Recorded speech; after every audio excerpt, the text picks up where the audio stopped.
What's up, everybody? We are back for the final 9 of the 2020 Race for the Cup 3.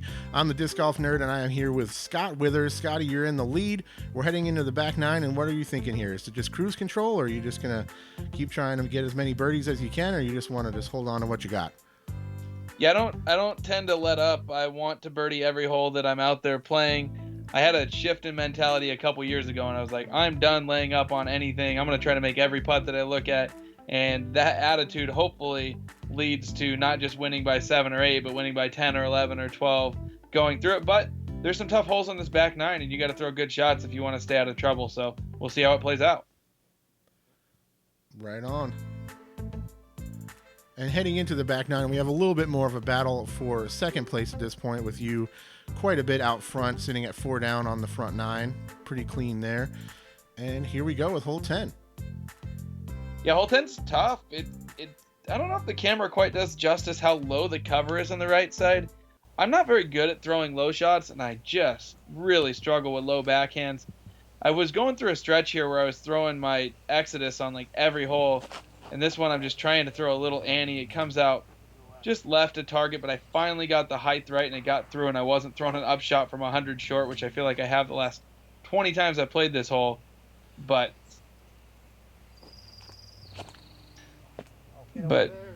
I don't know. This hole's tricky. It's hard to get one right enough to the basket without hitting the cover that leads over the fairway, maybe like 100 feet off the tee box. Yeah, it's tough to get a disc to move left to right. Sometimes the tendency is to get it up a little higher when you're trying to throw that kind of turnover line, which doesn't look like you have much room for that here, as we see Brian kind of yank one inside, trying to keep that low and turned. Yeah, DJ tried to throw an MD3 on that line, which if it's a perfect height, they can do it. I think Brian went fairway driver, turned it over, and got over here on the right. Not in a great spot, but chips an upshot up, showing why he's been competing the last couple years to win tournaments in the Northwest. DJ with a big jump putt. And then there you are. I was pumped. Like that was the best putt that I probably made all weekend, and the camera didn't quite do it justice. That limb was really in the way. And I tend to float putts in a little bit when I powered one in. And then Jake's just like, oh, I'm a good putter. I'm going to throw everything right in the heart from 30. Yeah, he's putting pretty solid. A couple of missteps, but when he's hitting them, they're hitting in really nice, perfect angle, just straight in on the pole. Yeah, I feel like his putting was super solid all day. He got in trouble a little bit off the tee. But you could tell, I love watching people play that are like that, and their putting style just leads the putter to hitting the middle of the pole every time. I get a little bit of a replay on that low putt, and I was pumped. That was like as probably excited as I was all around to get that one to sneak in. Yeah, that's a great hit there. It's nice when you kind of switch up your normal putting stroke, but you still make it happen. Sometimes those feel better when you have to like reach out around something, or you have to kind of go for more of a spin or any of those kind of things. Sometimes it feels really good when you execute that. And we move into hole 11, which is another Exodus shot. It's just a hyzer around the corners, 320 feet, but you really got to get the disc to move to the left. So that one took the big old skip, and Jake's going to line up a backhand as well. It's basically the only option on this hole. I'm not familiar with the Exodus. Can you tell us more about that disc? Yeah, so the Exodus is the Eagle L mold that Innova made for years, and I think they stopped making it. And all the stuff now that Innova makes in Eagles is all the Eagle X mold. So Infinite got the rights to the Eagle L and turned it into the Exodus, and obviously Innova molds it for them. So it's a straight to pretty stable fairway driver that feels really good in the hand. It's got no bead on it. But you can get behind them. These swirly star ones that they ran for me this year, you can put some power into them, and I'm throwing them like 380 or 400, and I've even seen guys stretch them out a little farther than that. So they're kind of the perfect disc for wooded courses, but they'll hold the heat too if you want to put it behind there. Nice. I'll have to look into that. I think the only Eagle I've really tested was the new kind of the infused color, the full color Eagles they put out last year. I did a review on those, and that was a really overstable mold. Yeah, what a cool stamp though, and they did it with the Lion too, and the one that I'm throwing has it. But you almost wonder why they don't do more discs with that full color stamp on front, because they really do look sweet. Yeah, I agree. Maybe it's a cost issue. I'm not exactly sure. As we're kind of just talking over the top of some great putts here, Jake connected, and there's Brian giving a little love to the camera after making his putt. Brian was letting everyone know. He's like, "Yep, that was a little left, but I got away with it." So Hey, they all count. A little slow that's mo what I'm look at saying. your drive there. And yeah, as advertised, you are not letting the foot off the gas, and these gentlemen are in a lot of trouble if they're trying to hunt you down at this point as we move into hole 12. Yeah, I'm not into letting up, but this hole is one that can eat you up. There's like two different stairways, and you can see the top one of them here that you have to go up over, and it's a pretty high platform that you go up onto. I remember the first time I ever came to Waterloo was a tournament years and years ago, and Greg Barsby was here, and I was watching him throw what was probably eagles, honestly, on this hole. And this course was a lot more overgrown at the time, and it was the first time I'd probably met any of the big time pros or played with them. And I just remember him parking this hole, and 22-year-old me was just mind blown on how someone was throwing fairway drivers like that. But now Yeah. we're chucking those up there. The hole's a little easier than it used to be as it's got beat in, but this is a really, really cool hole. Yeah, this looks like a beautiful hole for sure. I know what you mean. I remember the first time I went out to the Beaver State Fling, I didn't even know you could do what those guys were doing with the disc at that time. You know, just playing casually with my buddies and stuff, and you actually see a pro play and throw full power drives and stuff. I couldn't even believe what I was seeing. And here's Yeah, DJ a little wide. Looks like that's trying to work, but I don't know if he got caught up. Oh, we just saw it at the end there. Got caught up on the right side. it did, but it got like basket high, so we were joking, and if you can hear the audio from it, we were joking and laughing at him because he was in a tiny, tiny gap the whole way, and he got all the way through up there, and he doesn't really have a putt, but he did get lucky to not have to scramble really to make par. And then Jake, on his bad drive, which got left of everything, ends up with like a 45-footer that he puts under the basket, but he'll be happy to move on with the par after an early release there. Put out. There you go. This hole almost gives off like a kind of a Pier Park vibe to me. It does. Especially with the wow. elevation and stuff. Drilled that one. That was from outside. Yep, I told you I just kept throwing it to like between 30 and 35, and I had the standstills going, which is a good thing because I didn't have any of the jumpers going. Hey, it's working. Yeah, Brian confusing himself when that disc hung up in the chains a little bit. totally Gives the just basket said a no. little love tap. He is the most positive person that you will ever play with. I feel like good shots, he's always got something nice to say, and when you throw a bad shot, he'll still be like, man, that was perfect power, like, you really wanted that one, or he'll always come up with something super positive to say about every throw, no matter how good or bad it is. So, I mean, that's Brian's attitude, and he definitely brings positive vibes to every card that he's on. Nice. That's always good. How much does that play into your game and stuff? Is the vibe on the card a big part of your comfort, or are you just a competitor out there and you don't care and you're just playing your game? So I think it can go both ways. I think if you're not playing real sharp, if you've got guys on the card that are not happy, if they're throwing little fits and that kind of stuff, it can make your experience that much less enjoyable, and it can be harder to dig yourself out of a hole. But at the same time, I really like Brian. At times, it can get a little too relaxed and chatty just because he is so positive, and it can feel too casual. But it's got to be the mix, I would say, somewhere in between, about being like a real casual positive card where everyone's messing around. But you also don't want to play with those guys that are bringing the morale of the whole card down. And I think in Oregon, we've got pretty good about calling people out when they're doing that and just being like, hey, man, like, we're all here to have fun. This is a small tournament. Let's relax and, enjoy our day. We'll do it professionally, and we'll play against each other, as you see a couple drives kind of get off the fairway here. But at the same time, let's keep a good attitude about what we're doing. We're all here to have fun. That's kind of the most important thing. Yeah, it's tough to find that balance sometimes. It is, and I think you find the balance more as you get older, because I know I used to take things a lot harder than I do. I love me And all my friends will joke with me about, like, you don't get as angry anymore when you play, and I always tell them, kind of in a smart aleck remark back to them, like, nah, I just don't throw as many bad shots as I used to get mad about. Yeah, there's that too, I guess. Wow. Nice Yeah. upshot there from DJ. You know what he's throwing on those forehand ups like that?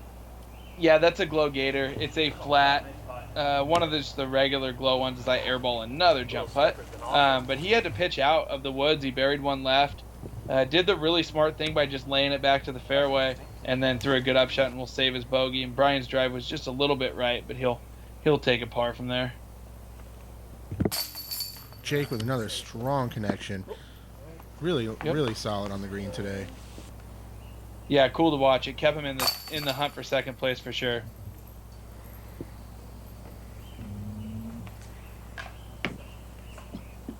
Just got some cleanups here. Nothing too special. Brian's gonna tap out from behind the tree. This is maybe the hardest hole in the course. You could see those drives that got off the path just have no chance to come back and save par. And it was, watching DJ just pitch out. I feel like the attitude of all our young disc golfers right now is just attack, attack, attack. So when you have to see one of them be like, all right, I'll just lay it out to the side, they were in a bad spot. Right. Yeah, sometimes that's what you got to do. And we're moving into the final stretch here, hole 14. Got another one. Looks like it's pretty tightly wooded based on that aerial shot there. Yeah, it is just a true tunnel hole. The basket is actually in the short setting, which probably is 300 feet, and it's just off to the left. You've got to get a disc that goes straight for a while and then fades.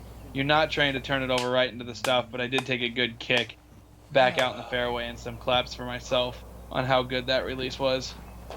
Another beautiful hole here, giving you that what we talked about on the front nine with how thick and lush and green and grown in everything is in Oregon right now. This course is probably 2 or 3 shots easier in January if you get a decent day than it is right now. Just if you're off the fairway, there's no way to get back on the fairway sometimes. Yeah, for sure. I don't know about you, but for casual rounds, there are certain courses that I just won't really play in the spring and summer because I'd rather go to them, like you said, maybe October, November, when it starts to kind of thin out a little bit, or even early spring, a little bit easier to play some of these courses and keep track of your plastic as well. Yeah, I mean, my home course is Bryant Park, and right now it looks like everything on this video. I feel like I'm losing a disc every practice round because I'm throwing a couple on each hole, and I'm losing a Thunderbird here, losing whatever, some kind of destroyer on the next round I play. It's a little frustrating, but it's been wet for this last month, and you can see how lush and green everything is, and it plays a big part in the difficulty of these courses. Absolutely. Oh, had the line perfect, just a hair too low on that putt. Yep, and DJ's starting to fall behind. He had that good stretch where he had 3 or 4 in a row, but is kind of falling back, and Brian was pretty pumped up about that putt. The gap must have been pretty tight. You couldn't really tell on video, but he was jumping and skipping through, and I don't think any of us really understood why, but he must have been pinched off pretty good in the angle he had because he was pumped about it. Yeah, we talked about in the front nine, this is DJ's first time on a pro lead card like this, and also the first time probably most of these guys have been filmed, so it's got to be tough to maintain focus all the way through. And we see Brian with the lone birdie there, and he has jumped into second place. Yeah, and everyone's honestly playing pretty solid. DJ's missed a couple putting opportunities or just kind of continued to throw it to like 45 feet on okay drives but not make birdies. But we're going to move into 15 here, which is a big old dog leg right. It's not a very long hole, but it's got to go so far right. And you can watch Brian throws one way too straight and actually hits a tree and ends up in a little collection area, but that could have been going for way worse stuff. What are you throwing here? This is a DX Rock. I threw it on the front nine one time, but it is so beat up, and I probably had it in my bag for like 5 years. And then DJ watched that, and he's like, oh, I don't need to throw forehand, and he grabs a stud, and then he'll put it on the Anheuser angle where I was just letting that disc do the work, and he's got a little more of that forward push towards the basket that should get there a little better. How do you make the call on a shot like this, whether it's a forehand or a turnover like that? So I think when you have the height like this, and this basket's so far right, it's almost easier to get a backhand disc to glide and float farther right than it is to get the forehand to go farther right. I don't really throw flippy plastic that might glide a lot. I'm throwing like Firebirds or whatever, so I would need to throw backhand to get it to just have the height, and then we're in that 30-foot range again and able to knock another one down, so that those felt good to just keep running those in for the day. And you are verging on lapping these gentlemen at this point at 20 down, just completely out front, and I think we could pretty much call it now if we didn't already. Yeah, we still got 3 holes left, so I'm trying to pick up more birdies. You know, you get those rating points, you're still playing for them. It's still still matters a little bit. If you're trying to stay in that, I'm 1037 right now. If you're trying to stay there, it's tough. You can't have rounds that are like 990 or 1,000. They all got to be good rounds, or you start going down. Absolutely. Yeah, I know all about that myself. Whew. All right. Yeah, I get a hard time from all my buddies about it. I'm like, man, I played okay and it was under my rating, and they're like, they just get mad at me, and I'm like, all right, never mind. Right. We'll talk about it later. Ooh, it looked like you flashed just over the top of the chain assembly on that one. Yeah, not a great camera angle from here. There's just not much space behind this T-pad. Colin, that was videotaping, was trying to get the best angle he could. DJ hit the line perfectly pure. Mine was a touch high, and then he takes a bad rollout, but it's still only 25 or 30 feet.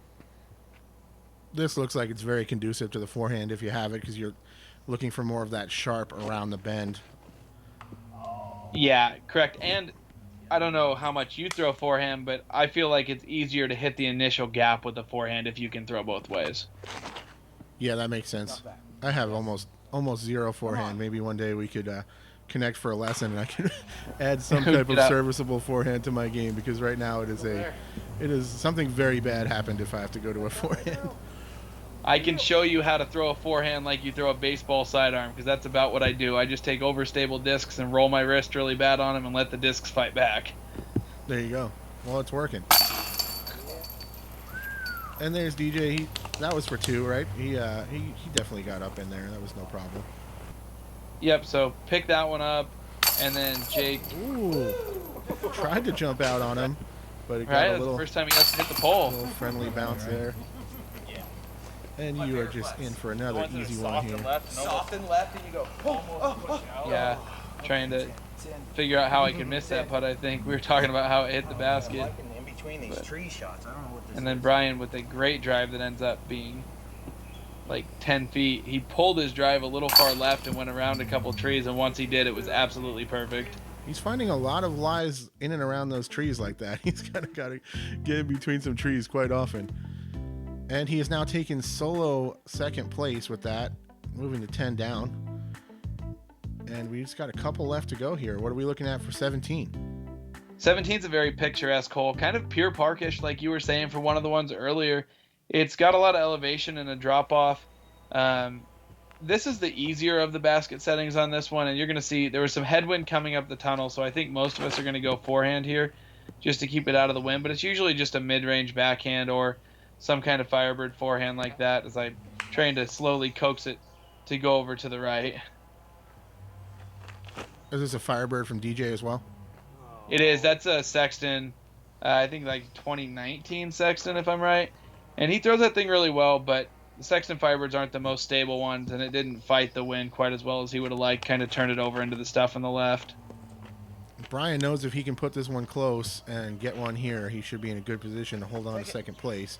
But it looked like that leaked a little bit right on him, but he should still be putting.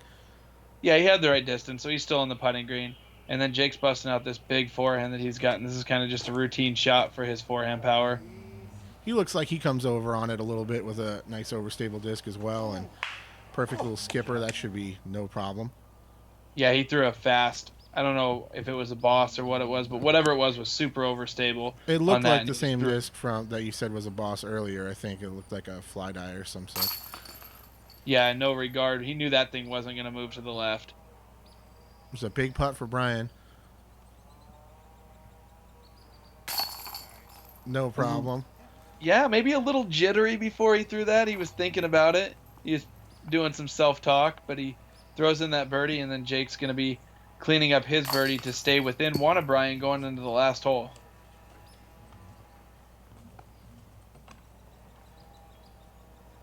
Just another easy tapper for you here. This is exciting, Scott. This will be the first time you've won a tournament, correct? This is my first one. I think this was number 87. Especially in Oregon. I don't think you've ever done that before, so congratulations. Yeah, just trying to do my part. I don't like to share. I want to keep it going.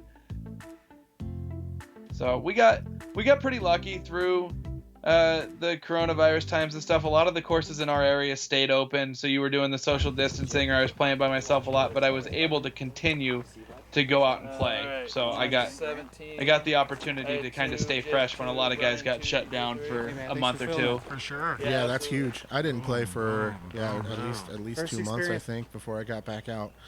It's a tough stretch there. And here Yep, we are thankfully. on hole 18. What's the play here?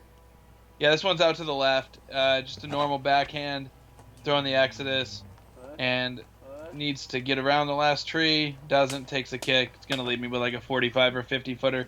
I think this whole plays in like that 330 range. You're really trying to throw the fairway driver out to be able to let it go left enough. You may even see a distance driver or two if people really just want to make sure they get the distance around the trees. Oh, Brian with a little bit of a grip lock there or something. That did not go according to plan, and he's left the door open here for Jake if he can get one on the green. One birdie to tie for second here. Let's see if he can get it up there. Good release, just a touch high maybe, but it's fighting. Oh, yeah. Perfect. Clutched up on that one. That's a great shot. And hopefully he can maintain second place where we started for this round. That was about the most emotion Jake showed all day during his shot. Yeah, he looks like he's a pretty level-headed player. And then DJ with a very nice, smooth shot there. Brian with a long look at it. Oh, Come on. heartbreaker there. That was a really good effort. Yeah, he'll have to settle, assuming Jake can tap his putt in, he'll have to settle for a tie for second. But good showing by Brian for the weekend for sure. Absolutely. And as we see you line this one up here, we want to say thank you to everybody for stopping by to check out the coverage. Please subscribe if you like the video. Drop a like. And stay tuned for more coverage. You guys got some more rounds in the works, so we should be able to bring you guys some more golf action from the Pacific Northwest. DJ taps in there. And here is Jake to go to 11 down himself and tie Brian. Yeah, good showing. He came up. He drove all the way up from Northern California just to be able to play a tournament. I thought he moved up to the area. I saw him signed up, and I was like, hey, where'd you move to? And he was like, no, I still live in Northern California. Like, Wow. I just came up to play this week. And I'm like, man, that's a long drive for a smaller event like this. And he was like, I just want to play. So, And there you are tapping in for your first win ever. Congratulations. first win ever. Hopefully there's plenty more to come. Brian was taken to interview me and that kind of stuff. But honestly, thanks for CH Sports and Colin for coming out and doing the filming for a round. He played earlier in the day, and then my buddy Grant from Flight Tel, give a shout out to them. But happy to pick up another victory, and hopefully we can keep them coming. Absolutely. So there is the final standings here. Thank you so much for watching, guys. Appreciate the support. Thank you so much for coming in and do some commentary as well, Scotty. Give us the breakdown of the course. I appreciate that. And we will check you guys on the next one. See you guys.